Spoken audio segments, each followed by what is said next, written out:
कभी सोचा है कि कुछ परिवार वो इतने खुश कैसे लगते हैं? मतलब क्या ये सिर्फ किस्मत की बात है या इसके पीछे कोई कोई गहरा राज है? हम्म हम अक्सर सोचते हैं कि एक अच्छा कामयाब परिवार बस अपने आप बन जाता है, पर आज हम जिन विचारों पर बात करेंगे वो बताते हैं कि ये कोई इत्तेफाक नहीं है। ये कोशिश का, लगन का और एक खास सोच का नतीजा है। हाँ, और आज हम इसी की गहराई में उतरेंगे कि एक मजबूत और खुशहाल पारिवारिक संस्कृति या जिसे हम फैमिली कल्चर कहते हैं, वो कैसे बनाई जाती है। लियो टॉल्स्टॉय ने एक बहुत मशहूर बात कही थी। हाँ, वो खुश और दुखी परिवारों वाली। बिल्कुल, सभी खुशहाल परिवार एक जैसे होते हैं, हर दुखी परिवार अपने अपने तरीके से दुखी होता है। तो सवाल यही है कि खुशहाल परिवारों में वो कौन सी एक जैसी बातें होती हैं, वो सीक्रेट सॉस क्या है। और इसी से जुड़ी एक बहुत ही दिलचस्प कहानी है जो मुझे लगता है कि इस पूरी बातचीत के लिए एक बढ़िया रूपक हो सकती है। ये है चीनी बांस के पेड़ की कहानी। अच्छा। जब आप इसका बीज बोते हैं ना, तो 4 साल तक आपको एक छोटे से अंकुर के अलावा कुछ भी दिखाई नहीं देता है। आप पानी देते हैं, खाद डालते हैं, पर कुछ नहीं होता है। बिल्कुल, क्योंकि सारी ग्रोथ वो जमीन के नीचे हो रही होती है, एक मजबूत गहरा जड़ों का नेटवर्क बन रहा होता है। लेकिन फिर आता है 5वां साल, और इस 5वें साल में वो पेड़ सिर्फ 6 हफ्तों में 80 फीट तक ऊंचा हो जाता है। कमाल है। पारिवारिक जीवन में भी ना कई चीजें ऐसी होती हैं। आप मेहनत करते हैं, समय लगाते हैं, और कई बार हफ्तों, महीनों या सालों तक कोई नतीजा नहीं दिखता। लेकिन अगर आप धैर्य रखते हैं और सही चीजें करते रहते हैं, तो वो 5वां साल आता है। तो आज हम उन्हीं सही चीजों के बारे में बात करने वाले हैं। और अगर इन सभी आदतों को देखें तो मुझे लगता है कि इसके मूल में एक ही बात है। वो ये कि हर घटना और हमारी प्रतिक्रिया के बीच एक खाली जगह होती है, एक पॉज। और उस खाली जगह में हमारी आज़ादी और ताकत छिपी होती है कि हम अपनी प्रतिक्रिया कैसे चुनें। ज्यादातर मुश्किलें दूसरों के बर्ताव से नहीं, बल्कि हम उस पर रिएक्ट कैसे करते हैं उससे पैदा होती हैं। यही सबसे बुनियादी आदत है, प्रोएक्टिव होना। और इसका मतलब सिर्फ पहल करना नहीं है, इसका मतलब है ये मानना कि हम अपनी जिंदगी के लिए जिम्मेदार हैं। इसको समझने के लिए वो सर्कल ऑफ इन्फ्लुएंस वाला आइडिया बहुत अच्छा है। हाँ बिल्कुल, मतलब प्रभाव का दायरा। ये उन चीजों का दायरा है जिन्हें हम सच में बदल सकते हैं, बजाय उन चीजों के जिन पर हमारा कोई बस नहीं चलता। हाँ, पर ये सुनने में थोड़ा थ्योरेटिकल सा लगता है। कोई उदाहरण है इसका? हाँ, एक बहुत ही असरदार कहानी है। एक व्यक्ति था जिसके माता पिता का तलाक हो रहा था। वो बहुत परेशान था। अब वो उनके रिश्ते को ठीक नहीं कर सकता था। ये उसके प्रभाव के दायरे से बाहर था। वो बस चिंता कर सकता था। सही, लेकिन उसने अपनी ऊर्जा उन चीजों पर लगाई जो उसके बस में थी, उसके सर्कल ऑफ इन्फ्लुएंस में थी। उसने फैसला किया कि वो एक अच्छा बेटा बनेगा, वो दोनों माता पिता से प्यार करेगा, उन्हें इमोशनल सपोर्ट देगा और उनकी लड़ाई में किसी का पक्ष नहीं लेगा। उसने ये भी सोचना शुरू किया कि इस अनुभव से सीखकर वो भविष्य में अपना वैवाहिक जीवन कैसा बनाना चाहता है। मतलब उसने अपनी प्रतिक्रिया को चुना। और यही प्रोएक्टिव होना है। ये सिर्फ मुश्किल समय के लिए नहीं है ना? नहीं, बिल्कुल नहीं। एक खुशहाल परिवार बनाने के लिए भी तो ये सोच जरूरी है। जैसे एक परिवार में मिलकर अपना एक फैमिली मिशन स्टेटमेंट बनाया। लेकिन एक फैमिली मिशन स्टेटमेंट बनाना, ये सुनने में बहुत मुश्किल और फॉर्मल लगता है। मतलब क्या एक आम परिवार इसे सच में कर सकता है? ये तो किसी कंपनी की मीटिंग जैसा लगता है। जो हमेशा एक दूसरे का साथ दे। अच्छा। वो जो परिवार था ना, जिनका मिशन बच्चों को मजबूत बनाना था, उन्होंने एक कदम आगे बढ़कर पूरे परिवार के साथ जंगल में एक सर्वाइवल प्रोग्राम में हिस्सा लिया। अरे वाह! मतलब उन्होंने सिर्फ इंतजार नहीं किया कि जिंदगी उनके सामने चुनौतियां लाए। बिल्कुल, उन्होंने खुद उन चुनौतियों को बनाने और उनसे सीखने का फैसला किया। उन्होंने अपने बांस के पेड़ के लिए बीज खुद चुना, और यहीं से दूसरी आदत निकलती है, अंत को ध्यान में रखकर शुरुआत करें। एक मिशन स्टेटमेंट बनाना तो बहुत बड़ा कदम है। वो तो 80 फुट का बांस का पेड़ हो गया। लेकिन रोजमर्रा की जिंदगी में क्या? मुझे लगता है कि ये भावनात्मक बैंक खाते वाले विचार से जुड़ता है, जहां छोटी छोटी चीजें ज्यादा मायने रखती हैं। आपने बिल्कुल सही कनेक्शन बनाया है। कल्पना कीजिए कि हर रिश्ते में एक भावनात्मक बैंक खाता होता है। जब आप अच्छी चीजें करते हैं, वादा निभाते हैं, तारीफ करते हैं, ध्यान से सुनते हैं, तो आप उसमें डिपॉजिट करते हैं। और जब आप कुछ ऐसा करते हैं जिससे रिश्ता कमजोर होता है, तो आप विड्रॉ कर लेते हैं। एक मजबूत रिश्ते का मतलब है कि उस खाते में बहुत सारा बैलेंस है जो मुश्किल समय में काम आता है। तो ये छोटे छोटे डिपॉजिट करना उस बांस के पेड़ की जड़ों को पानी देने जैसा है। शायद आपको तुरंत कोई असर ना दिखे, पर आप जमीन के नीचे रिश्ते को मजबूत कर रहे हैं। बिल्कुल। और इसमें एक बहुत जरूरी डिपॉजिट है माफी मांगना। ये मुश्किल हो सकता है, लेकिन बहुत शक्तिशाली है। एक कहानी है जिसमें एक पिता अपनी बेटी पर किसी बात पर बहुत बुरी तरह चिल्ला उठता है।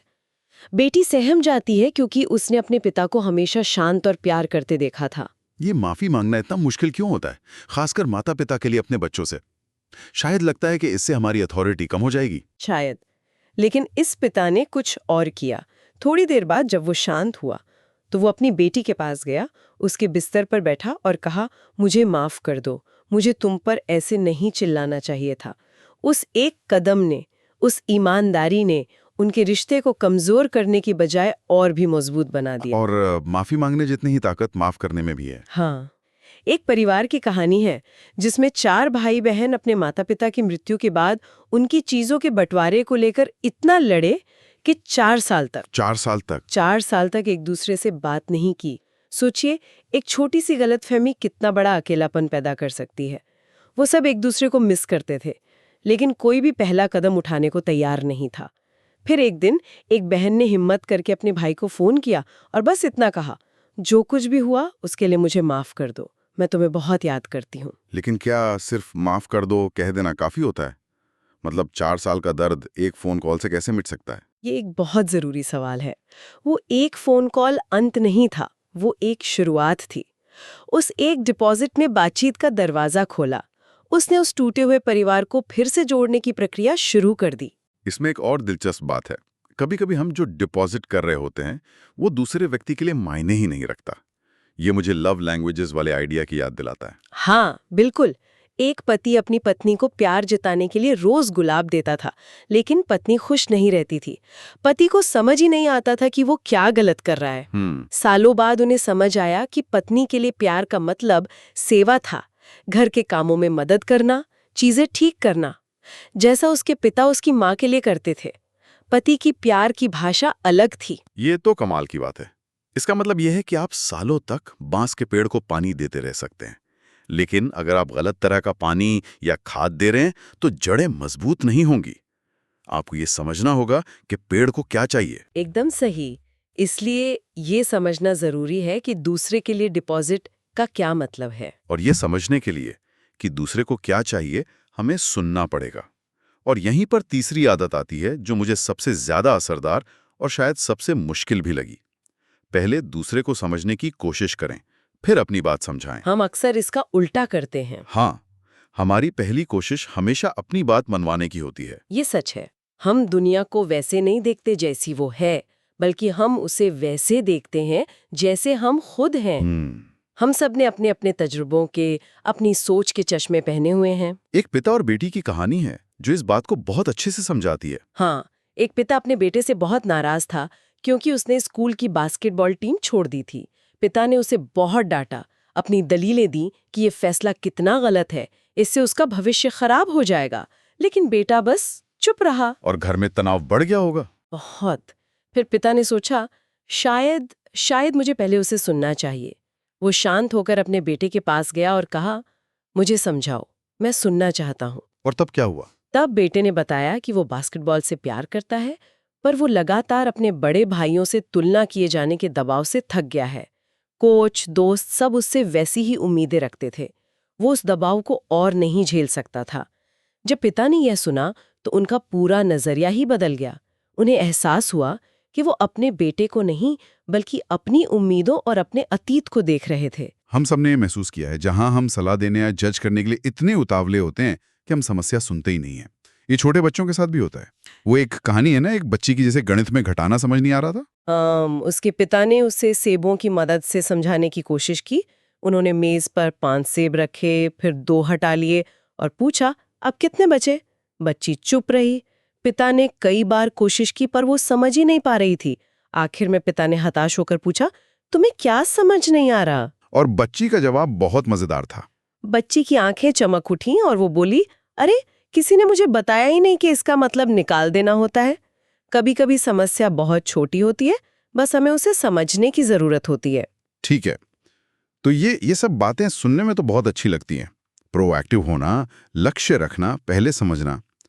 पर रोज की जो भागदौड़ है उसमें इन्हें लागू कैसे करें, ये बड़ा सवाल है। ये सबसे प्रैक्टिकल सवाल है और इसका जवाब है संरचना और परंपराएं बनाना। आदतें हवा में नहीं बनती, उन्हें एक ढांचे की जरूरत होती है। जैसे कि एक साप्ताहिक फैमिली नाइट तय करना। पर आज की दुनिया में जहां माता पिता और बच्चे दोनों के पास समय नहीं है, क्या ये असल में मुमकिन है? कहीं ये एक और बोझ तो नहीं बन जाएगा? आपका संदेह जायज है, और अगर इसे एक बोझ की तरह देखा गया तो ये वैसा ही बन जाएगा। इसका मकसद परफेक्शन नहीं, कनेक्शन है। ये हर हफ्ते होना जरूरी नहीं है। ये महीने में एक बार पिज्जा और मूवी नाइट भी हो सकता है। जरूरी है इसे प्राथमिकता देना। एक परिवार ने तो पैसे के मैनेजमेंट सिखाने के लिए अपनी फैमिली नाइट में खेल खेला था। हाँ, उन्होंने घर में ही एक छोटी सी अर्थव्यवस्था बना ली। घर में bank, store, credit card company. बच्चों को घर के काम करके पैसे कमाने होते थे, जिन्हें वो स्टोर में खर्च कर सकते थे या बैंक में जमा करके ब्याज कमा सकते थे। ये सीखने का एक मजेदार तरीका था। एक और मजबूत परंपरा है परिवार के साथ छुट्टियां मनाना। पर प्लान के मुताबिक हमेशा सब कुछ नहीं होता। बिल्कुल नहीं। एक परिवार ऐतिहासिक स्थलों की यात्रा पर गया। एक दिन बहुत भारी बारिश हुई, सब कुछ गड़बड़ हो गया। बच्चे बोर होकर लड़ने लगे। उस निराशा के पल में अचानक कोई हंसा और फिर सब हंसने लगे। उस दिन के बाद उन्होंने एक नया नियम बनाया। हर ऐतिहासिक स्थल के साथ साथ वे पास के किसी अम्यूजमेंट पार्क में भी जाएंगे। सालों बाद बच्चों को ऐतिहासिक जगहों से ज्यादा उस दिन की हंसी याद रही। इससे पता चलता है कि परंपराएं हमेशा परफेक्ट नहीं होती और कभी-कभी सबसे अच्छी यादें अनियोजित पलों से बनती है। और सबसे सरल लेकिन शायद सबसे शक्तिशाली परंपरा है रात में एक साथ बैठकर खाना। रसोई की मेज वो जगह है जो परिवार को एक साथ लाती है, जहां दिन भर की बातें साझा होती है, जहां रिश्ते पोषित होते हैं। तो अगर हम सब कुछ समेटें तो एक खुशहाल परिवार किस्मत से नहीं मिलता। ये प्रोएक्टिव होने, एक दूसरे को समझने और मजबूत परंपराएं बनाने से बनता है। हाँ, और इसमें धैर्य रखना बहुत जरूरी है। ठीक उस चीनी बांस के पेड़ की तरह आप सालों तक जड़ों को सींचते रहते हैं, ये जानते हुए कि असली विकास सतह के नीचे हो रहा है, और फिर जब सही समय आता है तो परिणाम जरूर दिखते हैं। अंत में एक बहुत शक्तिशाली विचार है, ट्रिम टैब। ये क्या है और इसका परिवार से क्या लेना देना है? ये एक कमाल का कॉन्सेप्ट है। बड़े बड़े जहाजों में मुख्य रडर को घुमाने के लिए एक बहुत छोटा सा रडर होता है, जिसे ट्रिम टैब कहते हैं। ये छोटा सा टैब पहले घूमता है, जिससे एक दबाव बनता है जो फिर उस बड़े रडर को आसानी से घुमा देता है, और वो बड़ा रडर आखिरकार पूरे जहाज की दिशा बदल देता है। मतलब एक छोटा सा बदलाव एक बहुत बड़ा बदलाव ला सकता है। बिल्कुल। परिवार में कोई भी सदस्य, माता, पिता या एक बच्चा भी वो ट्रिम टैब बन सकता है। एक छोटा सा सोचा समझा सकारात्मक बदलाव, जैसे किसी की बात को सच में सुनना या अपनी गलती मानकर माफी मांगना, पूरे परिवार के माहौल और उसकी दिशा को बदल सकता है। लेकिन वापस उसी पहली बात पर आता है, अपनी प्रतिक्रिया चुनने की ताकत। वो एक छोटा सा चुना हुआ कदम ही ट्रिम टैब है। सोचने वाली बात यह है कि किसी के परिवार में वो एक छोटा सोचा समझा कदम क्या हो सकता है। वो कौन सा एक डिपॉजिट है जिसे आज किया जा सकता है, जो उस विशाल जहाज की दिशा को बेहतर बनाने की शुरुआत कर सके।